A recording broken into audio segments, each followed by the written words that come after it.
Então, bom dia a todos.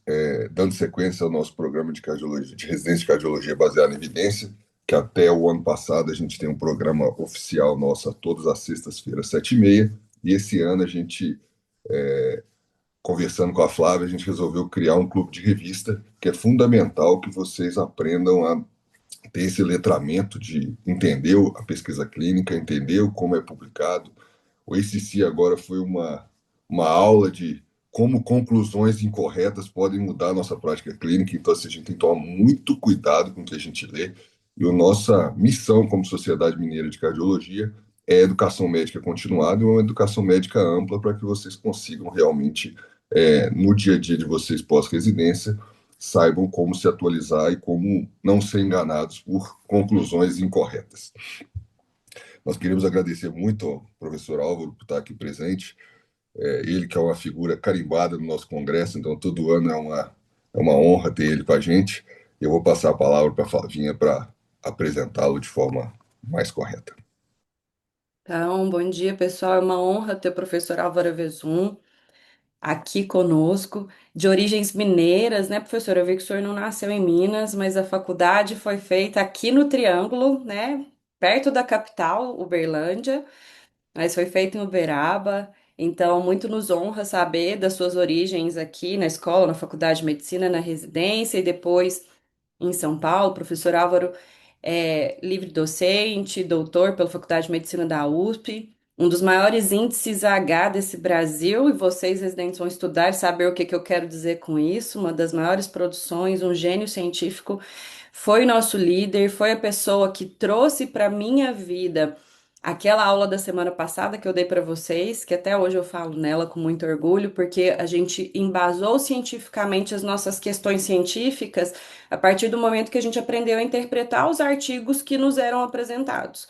Então, vocês têm que saber ler diretriz, a diretriz é importante, mas vocês, a ideia é a gente plantar em vocês o que o professor Álvaro plantou em mim lá e nos outros residentes no Dante, 12, 15 anos atrás, que é a curiosidade científica. E saber ser crítico em relação ao que vocês vão estar aprendendo. Então, professor, por favor, a palavra é sua. Muito obrigado, Flávia. Muito obrigado, Fred. Em 2 minutos, né? O Bahia está aí também. Muito bom revê-los. Obrigado pela oportunidade. Eu sou paulista, mas me formei no Triângulo Mineiro. Tenho realmente essa ligação com Minas, coisa muito importante. E para nós ganharmos tempo, nós vamos falar de avaliação crítica de artigo científico. Eu nunca separei avaliação crítica e pesquisa de decisão clínica. Nunca. Então, tudo que nós discutimos aqui sobre uma avaliação crítica, sobre metodologia, sempre tem que estar ligada à decisão médica.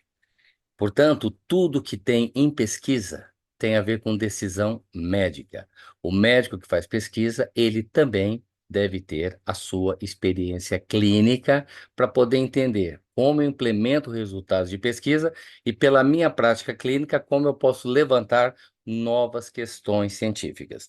Eu fui apresentado à avaliação crítica, à medicina baseada em evidências, isso em 93, quando estive no Canadá por 2 anos, e trouxe para o Brasil em 95. Então, o que nós estamos falando aqui não é uma nova medicina, é medicina baseada em comprovação científica e, portanto, fazer o correto para o paciente.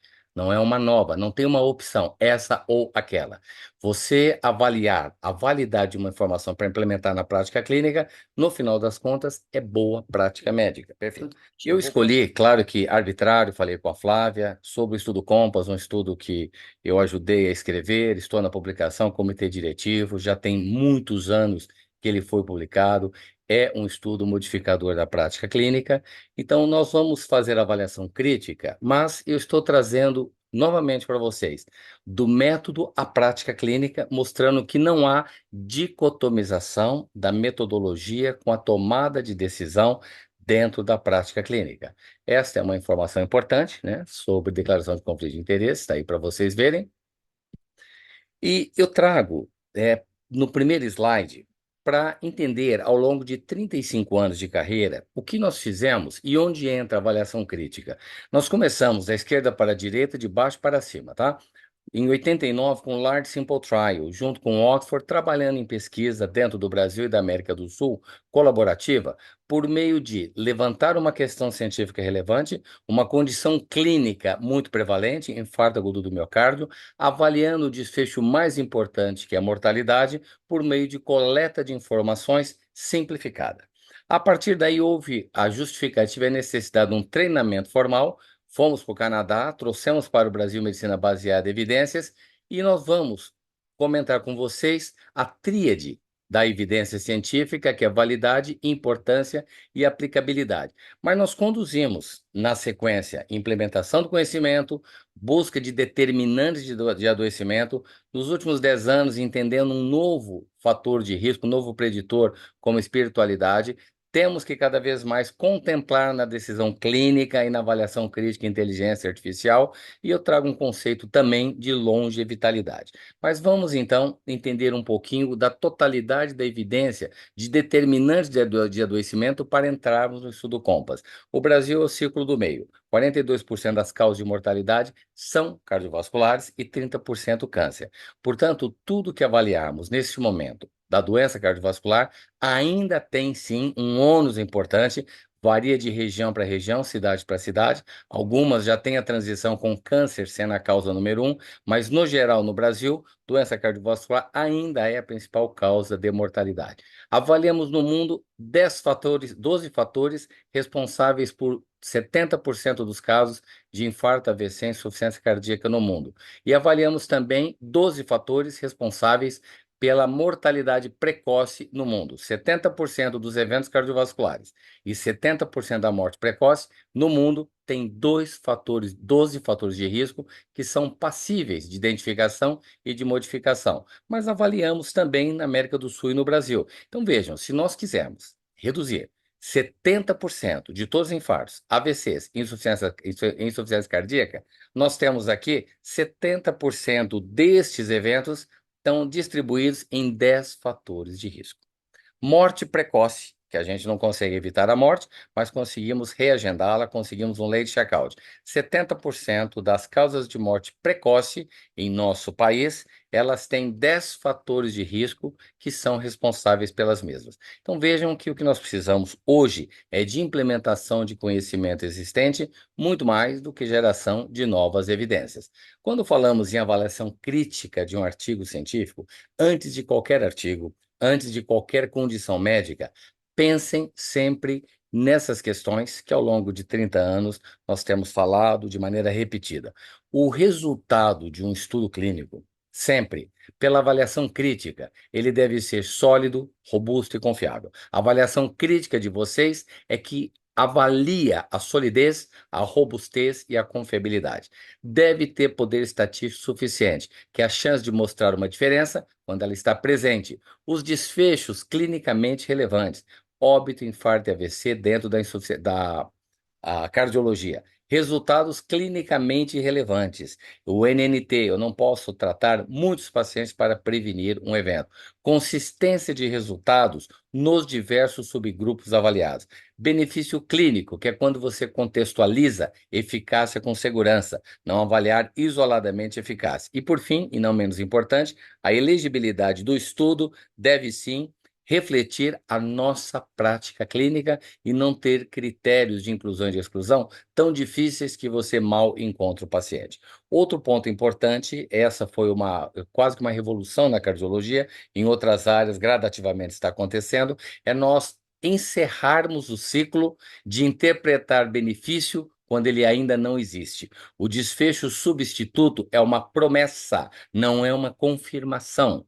Tudo que você confirma, inicialmente, você tem uma sugestão de benefício, mas a sugestão de benefício não é o benefício clinicamente relevante. Exemplos, na linha horizontal, controle de pressão arterial na hipertensão arterial. É um desfecho substituto, é um desfecho intermediário. Sugere esse benefício, mas o desfecho clinicamente relevante, que confirma o benefício da intervenção, deve haver um efeito sobre a sobrevida livre de eventos fatais e não fatais. Então, não vamos tomar uma decisão baseada em estudos mecanísticos. Se for tratamento, não vamos tomar baseado em estudos observacionais e nem mesmo em estudos randomizados pequenos que estão sugerindo o benefício, mas não estão confirmando o benefício. Tudo aquilo que é promissor, por definição, é não provado. O estudo COMPASS, um estudo que avaliou uma condição muito comum, paciente com doença arterial coronária ou doença arterial periférica estáveis, quase 30 mil indivíduos. E aí nós temos 2.200 pacientes previstos com o desfecho primário, que envolve óbito, infarto e AVC, os tais desfechos clinicamente relevantes. E nós temos 3 avaliações, 3 possibilidades de randomização. Rivaroxabana 2,5 2 vezes ao dia com aspirina, somente rivaroxabana 5 miligramas 2 vezes ao dia e somente aspirina 100 miligramas 1 vez ao dia. E o segmento esperado nesse estudo era entre 3 a 4 anos. Vejam como o estudo reflete a prática clínica. Nós temos o pool de pacientes com doença coronária, doença arterial periférica, somente doença arterial coronária, praticamente 3/4 da amostra, quase 25 mil pacientes. Somente doença arterial periférica, quase 10%, 2.500 pacientes. E temos pacientes com as duas entidades, doença arterial coronária e arterial periférica. Vejam que tem a ver com o nosso dia a dia. Quando vamos na elegibilidade, a elegibilidade é simples. Por quê? Porque é aquilo que eu faço no meu dia a dia. Paciente, vou passar discutir um caso clínico, estou passando o caso para alguém e falo, esse paciente teve um infarto do miocárdio 20 anos atrás. Então, veja, elegibilidade que reflete a prática clínica. O que era doença coronária? Infarto prévio, doença multiarterial, intervenção coronária multiarterial ou cirurgia. Veja, nada sofisticado para dificultar localização de pacientes. E na doença arterial periférica? Se havia revascularização periférica ou amputação, ou claudicação intermitente com esse tornozelo braquial menor que 50%, ou revascularização carotídea. Vejam a simplicidade dos critérios de inclusão deste estudo. Quando eu vou na demografia, ela deve refletir a prática clínica. E é aqui que eu mostro que os grupos eram comparáveis. Vejam que com a idade, gênero, diabetes, doença coronária, doença arterial periférica, pressão arterial sistólica, o nível de colesterol sérico, tanto num grupo como no outro, como no terceiro grupo, eles são muito, muito similares. A randomização, quando você tem número suficiente de pacientes, ela permite essa distribuição homogênea de características conhecidas, como essas que vocês estão vendo da demografia, mas a randomização também permite que características não mensuradas, ou mesmo aquelas que eu nem sei se estão ou não presentes, como a randomização, a distribuição é homogênea de todas as variáveis, conhecidas e não conhecidas. Portanto, nós temos um estudo onde as características demográficas estão igualmente distribuídas. Outro ponto importante é que eu vou avaliar uma nova intervenção e seu efeito de eficácia e segurança. Mas os pacientes devem ser bem tratados com aquilo que tem disponível na literatura, confirmação, a própria sugestão de diretrizes. E esses pacientes estavam muito bem medicados com agentes redutores do colesterol, com inibidor da ECA antagonista de receptor de angiotensina, com beta-bloqueador e aspirina prévio à randomização. Então, uma população bem tratada. Indo para os resultados, eu vou concentrar os resultados apenas em 2 grupos, que é onde realmente emergiu o benefício. Rivaroxabana 2,5 de 12 em 12 horas versus aspirina, mais aspirina e somente rivaroxabana, rivaroxabana 2,5 de 12 12 horas mais aspirina versus aspirina. Aspirina isoladamente em vermelho e rivaroxabana mais aspirina em preto, a linha sólida. Nós temos aí que a redução de eventos na primeira linha, uma razão de chances de 0,76, significa redução do risco de óbito cardiovascular, infarto e AVC em 24%. Entre parênteses, é o intervalo de confiança que avalia a precisão da estimativa. Se foi de 0,66 a 0,86, significa que 24% de redução, variando de 14 a 34. E o valor de P, com significância estatística, P menor que 3 zeros depois da vírgula, 0,001. Portanto, a chance do acaso é baixíssima e deve condizer com a verdade.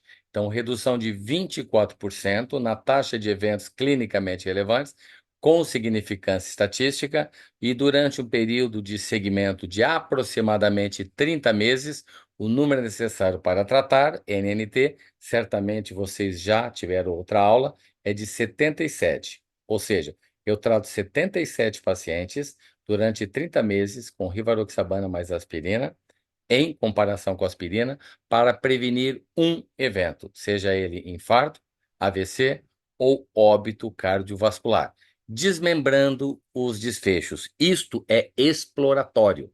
O desfecho principal é o desfecho composto, objetivo primário. Isso foi atingido. Mas quando eu olho de maneira exploratória, óbito cardiovascular foi reduzido significativamente em 22%, AVC em 42%, infarto não sem significância estatística, reduzido 14%, e óbito por qualquer causa, que é o desfecho mais importante em medicina, mortalidade por qualquer causa, reduzido em 18%. Quando avaliamos somente a população com doença arterial coronária, o resultado é absolutamente consistente, mostrando o desfecho composto ou mortalidade isolada com redução significativa. Eu disse para vocês que nós temos que interpretar benefícios contextualizando eficácia com segurança. Um antitrombótico, ele tem eficácia na redução de eventos isquêmicos, mas você deve avaliar sim o quanto ocorre de excesso de sangramento pela potência antitrombótica, que faz parte da eficácia. E sangramento maior, nós podemos olhar, houve um aumento de 70% com significância estatística no grupo rivaroxabana mais aspirina em comparação com aspirina. Sangramento maior, entretanto, não foi o novo sangramento fatal, nem sangramento de órgão-alvo. E, portanto, o NNH, o número necessário para provocar um sangramento, foi de 83. Quando avaliamos o que eu comentei, o sangramento maior e o sangramento não crítico, na verdade, nós não temos um excesso de sangramento associado à mortalidade, portanto, o sangramento fatal. É o sangramento não crítico, aquele que tem o excesso. Mas vamos entender melhor o sangramento. O que acontece? Na linha superior é a taxa de sangramento. E na linha inferior, os desfechos isquêmicos. À medida que o tempo passa, vamos interpretar o COMPASS em 30 meses, a taxa de sangramento, ela ocorre no início e permanece estável ao longo do tempo. Quem tem que sangrar, sangra no início. E depois nós temos uma maximização na redução de eventos isquêmicos, óbito cardiovascular, infarto e AVC. Então, com o passar do tempo, o benefício clínico vai sendo maximizado, porque mantenho a taxa de sangramento, mas tem um acréscimo, uma redução, perdão, dos eventos isquêmicos. Quando eu comparo também de maneira exploratória, vamos chamar de benefício líquido, é quando eu coloco eficácia e segurança na mesma análise. Aqui é o desfecho primário, óbito, infarto e AVC, mais o sangramento grave. Mesmo assim, o HR, a redução de chances, foi de 0,80. Portanto, reduziu-se 20%, variando de 9 a 30, com significância estatística, e um NNT de 91, favorecendo rivaroxabana mais aspirina em comparação com aspirina. Temos também, para terminarmos e fazermos a análise rapidamente, os pacientes de maior risco, com doença multiarterial, insuficiência cardíaca, disfunção renal, diabetes, fatores de risco múltiplos, eles são os que têm maior benefícios. Vejam esse gráfico como a cada duas colunas é um desfecho, é um fator de risco. Vejam, o primeiro é o paciente multiarterial e o paciente que não é multiarterial. Com insuficiência cardíaca, sem insuficiência cardíaca. Com disfunção renal, sem disfunção renal. Com diabetes e sem diabetes. Vejam que ter o risco maior ou menor, a taxa de sangramento é a mesma. Mas quando nós temos um risco maior, a redução de eventos isquêmicos é maior. Portanto, quanto maior foi o risco do paciente, maior o benefício clínico da intervenção. Aqui nós já vimos. E um achado exploratório para entenderem. Nós temos o objetivo primário, que é aquele que nós calculamos o tamanho de amostra, que é aquele que nós vamos concluir. Mas o secundário, ele dá consistência para o primário. E muitas vezes o terciário, ou também exploratório, ele levanta possibilidades para serem testadas num futuro estudo clínico. E o que nós detectamos no estudo COMPASS? Um maior diagnóstico de câncer gastrointestinal e geniturinário nos pacientes que estavam em uso da terapia antitrombótica. Foram mais de 1.000 casos em 23 meses de segmento. E vejam o que aconteceu. Quando diagnosticou-se um paciente com sangramento gastrointestinal, aumentou-se em 20 vezes a chance do diagnóstico precoce de câncer gastrointestinal.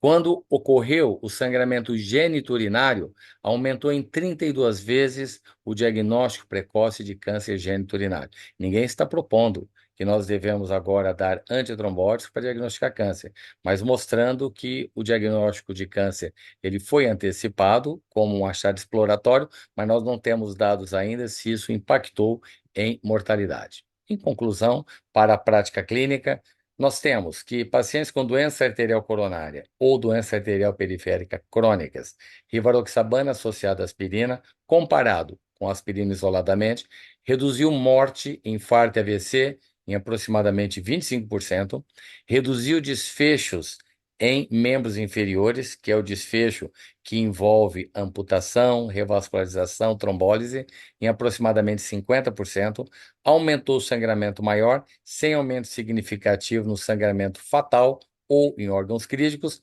reduziu mortalidade por todas as causas em 20%, e os maiores benefícios foram em pacientes com doença multiarterial, IC leve e moderada, diabetes, doença renal crônica e fatores de risco cardiovascular múltiplos. Vejamos então em 10 minutos com vocês. A primeira pergunta que nós temos que responder é sobre validade. Posso ou não posso confiar na informação? Se for válido, eu vou para a segunda, importância ou relevância. E se for válido e importante, é o aplicável. São 7 perguntas para validade. Primeiro, estudo COMPASS. Critérios primários. A designação para os tratamentos foi randomizada? Sim. Todos os pacientes no estudo, que incluíram no estudo, estão na conclusão? Sim. O segmento foi completo? Sim. A análise seguiu o princípio de intenção de tratar, ou seja, o grupo que foi randomizado é o grupo que ele será analisado. Também sim. Então, os critérios primários de validade foram atendidos. Os 3 critérios de validade que são secundários. Condição cega foi contemplada? Sim. Os grupos eram similares no início do estudo? É aquela tabela 1 com a demografia. Sim. Além da intervenção experimental, rivaroxabana mais aspirina versus aspirina. Os grupos foram tratados igualmente? Com estatina, com beta-bloqueadores? Sim. Terminou aqui. Então, o estudo tem validade, porque as 7 perguntas que avaliam validade, que é proximidade com a verdade, são sim. Você pode ter sim, não, não é possível dizer. Todas sim. A segunda avaliação depois da validade, resultados. Qual a dimensão do efeito de tratamento? Redução relativa de risco de óbito, infarto e AVC? Aconteceu? Aconteceu. Segundo, qual a precisão da estimativa? Intervalo de confiança. Intervalo de confiança relativamente estreito? Sim. Significância clínica, NNT, está contemplado? 77. E a significância estatística de valor de P? Também. Então, tudo que olhamos em termos de importância, redução de risco, relevância clínica, precisão da estimativa e relevância clínica, todas foram contempladas. Portanto, o estudo tem validade e o estudo tem relevância. E, por fim, o último slide, como incorporar na prática clínica. os resultados podem ser aplicados aos meus pacientes? Como eu respondo essa pergunta? Pela elegibilidade. Elegibilidade simples, eu posso aplicar infarto prévio, revascularização prévia, stent prévio. Segundo, todos os objetivos clinicamente relevantes foram considerados? Sim. Óbito, infarto e AVC. Não é apenas cosmético, é clinicamente relevante. E, por fim, os benefícios do tratamento superam os riscos potenciais e os custos. Os benefícios significa eficácia com segurança. É a contextualização que eu mostrei em redução de evento isquêmico e aumento de sangramento maior, sem ter aumento em sangramento fatal ou de órgãos críticos. Segundo, que nós temos também um benefício líquido entre redução de evento isquêmico e aumento de sangramento, mesmo assim favorecendo rivaroxabana com aspirina. E custos, não há análise econômica formal, mas o ideal é que tenha no país, e não importado de outro país, uma análise econômica local para mostrar a custo-efetividade ou custo-utilidade da intervenção em questão. E eu fecho essa apresentação e passo novamente para o Fred e para a Flávia. Eu repito isso, mas vejam o último retângulo em cima. Nós precisamos urgentemente de retornarmos aquilo que estivemos um dia, alguns ainda estão, eu continuo, que é uma boa anamnese, um bom exame físico, e nós não podemos, porque temos evidências científicas, porque temos novas tecnologias, porque nós temos novos testes diagnósticos, porque temos a ferramenta ou a parceria colaborativa da IA, nós deixarmos de lado a boa prática clínica. Uma coisa não exclui a outra. Evidência científica, tecnologia, IA, ela deve estar associada à boa prática médica, que aqui nós repetimos o título do livro do Dr. Bernard Long, que é A Arte Perdida de Curar ou A Arte Perdida da Cura. Muito obrigado. Eu passo novamente a palavra para o Fred e para a Flávia. Excelente, professor, como sempre. É, a gente apresentou dessa forma, a gente espera que os residentes apresentem dessa forma. Primeiro, eu quero ouvir dúvidas, pessoal. Temos dúvidas? Se não tiverem, eu tenho várias para o professor Álvaro. Por favor. Pessoal, não vamos chamar de confrontação, mas o debate é muito bom. Tá tudo certo de dizer eu tenho uma visão diferente desta que foi apresentada. Ou eu não penso dessa maneira. Tá tudo certo, senão nós não crescemos. Ô, professor, primeiramente, parabéns. Show de análise. Eu acho que nós estamos precisando voltar a essa análise crítica, porque a gente tem comprado muitas as conclusões dos estudos e, consequentemente, aplicando incorretamente em nossa prática clínica. E o que a gente tem visto de estudo com conclusões em jornais famosos, não vou nem falar em jornais menores, né? Mas saindo em New England e companhia, artigos tão questionáveis, é muito bom a gente ter um show de aula dessa para a gente começar a entender a análise crítica. Uma coisa, eu vou começar fazendo uma pergunta que eu vejo muito sendo discutido em vários congressos, principalmente quando saiu o Compass, em relação o Compass mostrou maior benefício em paciente com doença periférica do que doença coronariana, né?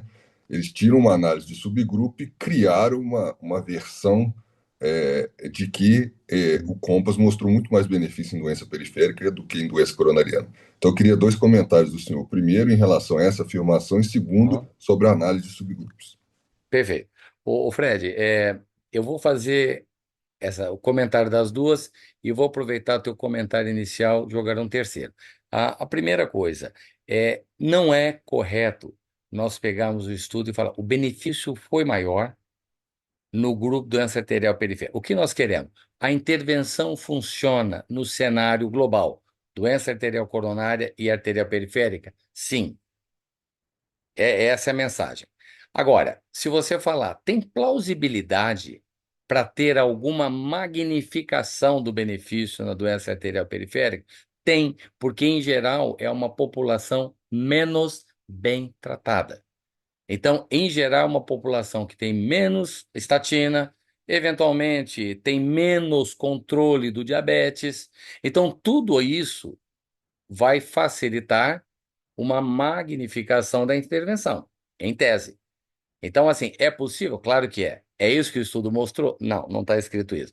Como também, Fred, tem pessoas que leem e falam: olha, funciona para AVC e não funciona para infarto. Por quê? O desfecho composto é óbito, infarto e AVC. Ponto final. Nós não temos poder estatístico para cada um isoladamente. Mas se acontecer, que bom. Não estava esperando e aconteceu. Mas não há, eu só olho a direção do benefício. Falar funciona mais para VC. Mas eu também, como pesquisador, eu deixo uma possibilidade. Existe alguma plausibilidade mecanística para, no território cerebral, ter algum benefício extra? Alguém que levante algumas considerações mecanísticas para mostrar, aí não é que é verdade? Pode ser que o benefício seja maior. Então, ênfase no resultado global sempre, porque tem aquela frase, que é uma frase muito desgastada e boa, que diz assim, que os dados, quando eles são torturados, eles confessam o que você quer. Então veja, se você começar a fatiar um estudo, você vai achar um grupo que funciona com significância estatística e um grupo que não funciona. Efeito do acaso. É má prática metodológica que vai trazer prejuízo para a prática clínica. E entrando na segunda linha vamos dizer, do efeito de subgrupo da análise, quem primeiro publicou isso é o meu mentor, o professor Yusuf, em 95, perdão, em 85. 1985, ele tem uma publicação no JAMA mostrando quando fazer, quando não fazer e por que não fazer análise de subgrupo. A questão toda é, nós temos um resultado global. Nós, naturalmente, como médicos, nós perguntamos: olha, funciona em mulheres, funciona em diabéticos, funciona em pacientes com infarto prévio? Naturalmente, nós temos aquela ânsia de saber, clinicamente gerada, do subgrupo. Só que o estudo, ele tem que começar na população global. E aquilo que tiver de resultado é para o global. Se eu tenho alguma consideração antes de começar o estudo de que aquela intervenção funciona mais em idosos, por exemplo, eu já vou assegurar que nesse estudo eu tenho um número suficiente de idosos para permitir o resultado global e também a análise, palavra-chave, pré-especificada do idoso. Então, nada errado em fazer a análise subgrupo, desde que as regras sejam definidas antes do jogo começar. E o que seria isso? Então, como tem uma plausibilidade para o subgrupo de idoso, eu vou assegurar um número suficiente de idosos para ter poder estatístico. Aquilo que eu não hipotetizei e aconteceu, duas possibilidades. Acaso, portanto, não é verdade, ou isso é verdade. O que eu tenho que fazer?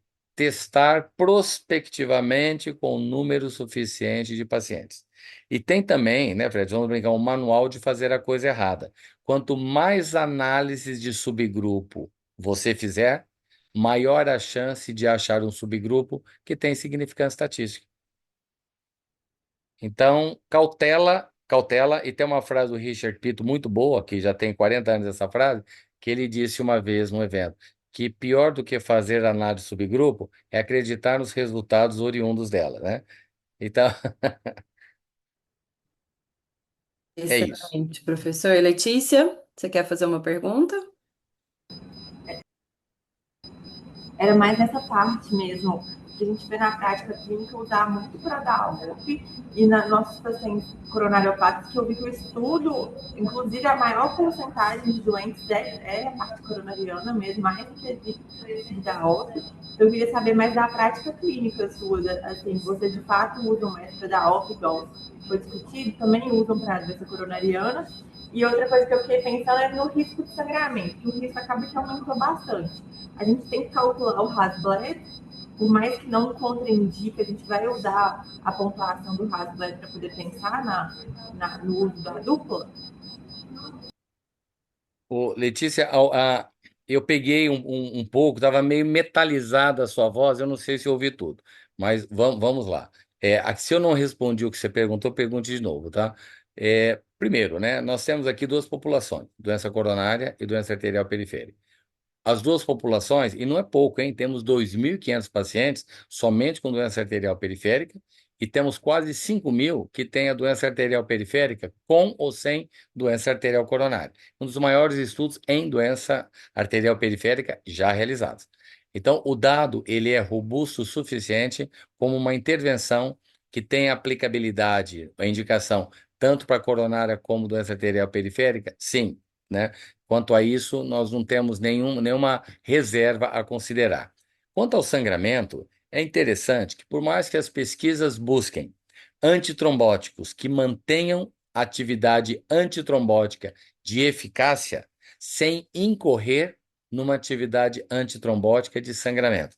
Então, nós temos acompanhado, vários de vocês participam em estudos clínicos, de novas intervenções que tenham um perfil de sangramento mais seguro. O fato é que nem sempre isso é possível, porque à medida que eu aumento a potência antitrombótica, eu reduzo o evento isquêmico e, naturalmente, eu vou ter acréscimo de sangramento. Então, algumas considerações. Nós vamos agora normalizar e dizer, olha, antitrombótico tem que sangrar. Se não sangrar, não funciona. Não é isso. Mas o sangramento, ele vai ser algo presente. Quanto mais frágil e com mais comorbidade, inclusive a idade, o paciente tem potencial de sangrar mais.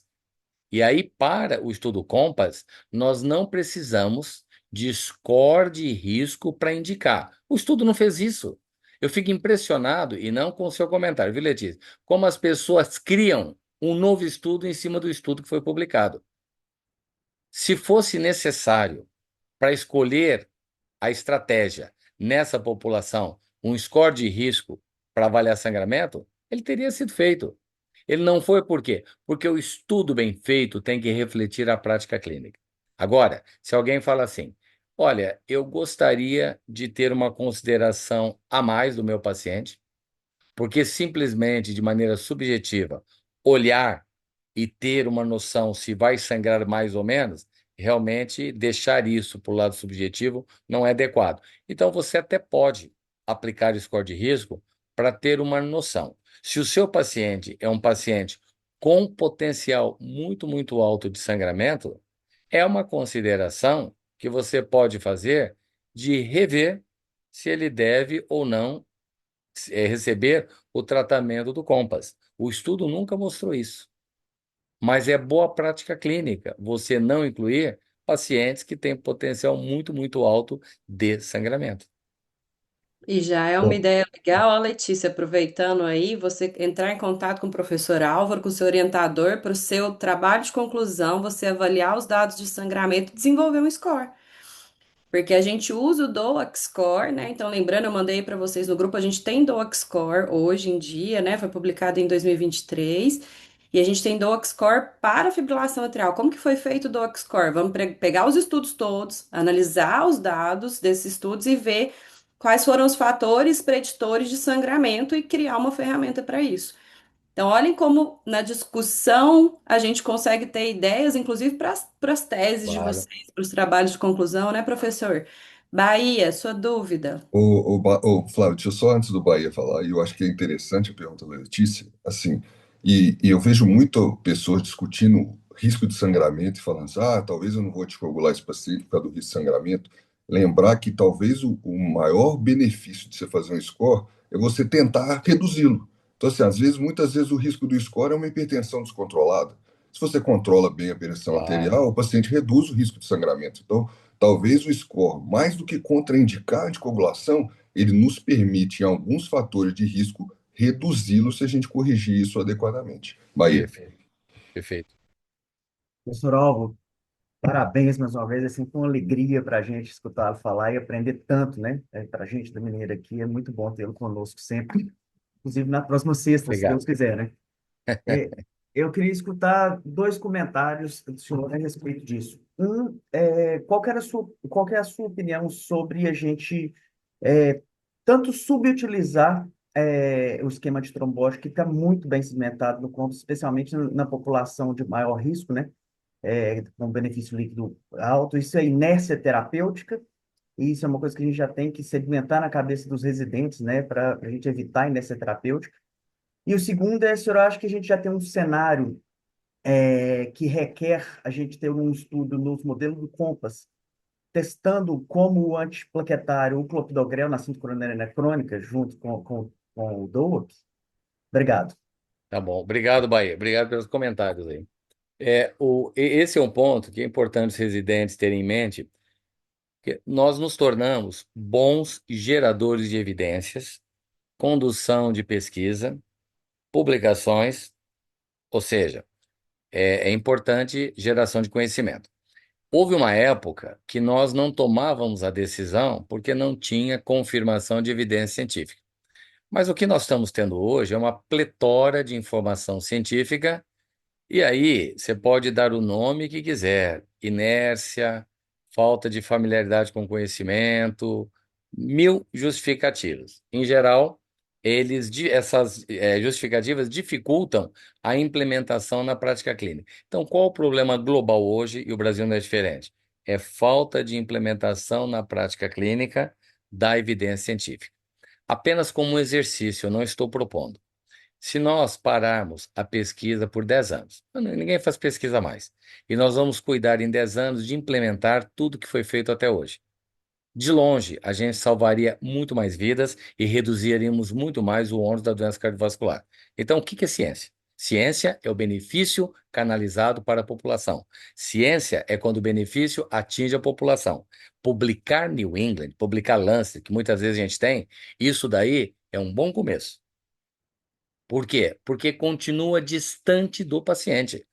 Então, nós não podemos cruzar os braços, ou seja, todos os esforços na condução da pesquisa. E depois, na hora de implementar, fala assim: olha, agora, né, vamos fazer eventos de educação médica continuada. Não funciona. Educação médica continuada aumenta muito pouco a implementação na prática clínica. Eu trago apenas um exemplo, Bahia, por causa do tempo. Nós conduzimos um projeto, à época, com a Fundação Novartis, na Zona Leste de São Paulo, e triplicamos o controle de hipertensão arterial na Zona Leste de São Paulo.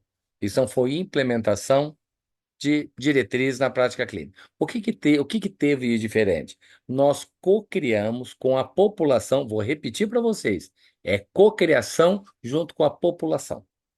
Porque a população não entende da maneira como nós entendemos. Ah, quer dizer que eu não sinto nada, a pressão arterial está elevada, eu tenho que tomar medicamento? Esse é o cenário. E nesse processo de cocriação, várias estratégias que eu nunca pensei que um dia pudessem ser feitas, elas foram realizadas em 15 meses, triplicou-se o controle de pressão arterial. Então, isso é um novo ramo da ciência que, se a gente quer salvar vidas, se a gente quer finalizar a alça da ciência, nós temos que desenvolver estratégias para implementar na prática clínica. O Álvaro, até no exemplo do Compass, né? O Pedro Barros conduziu um registro no Brasil, o registro NIT, né? Que avaliou, assim, menos de 2% dos pacientes que deveriam usar rivaroxabana nessa dose do estudo Compass estava sendo usado na prática clínica, né? Então, nós vemos que realmente a gente tem um trabalho árduo pela frente da gente fazer as pessoas entenderem a evidência e aplicar na prática clínica. O Fred, você tocou um ponto, né? Você fala, e nós estamos olhando para isso com uma certa apatia. E usando a seguinte frase: ah, faz parte. Não pode fazer parte isso. Porque todo esforço para confirmar algo e depois o paciente que tem indicação não recebe medicamento, vamos ser um pouquinho drásticos agora. Existem eventos cardiovasculares que são evitáveis. Então, nós não estamos evitando aquilo que é passível de ser evitado. Isso é ciência? Isso é boa prática clínica? Isso é fazer o que é atribuído para nós, como médicos pesquisadores, fazermos? Não. Então, nós precisamos dar uma repensar, falar assim: pessoal, o que que eu tenho nas mãos que pode mudar o cenário da doença cardiovascular no país? É implementação?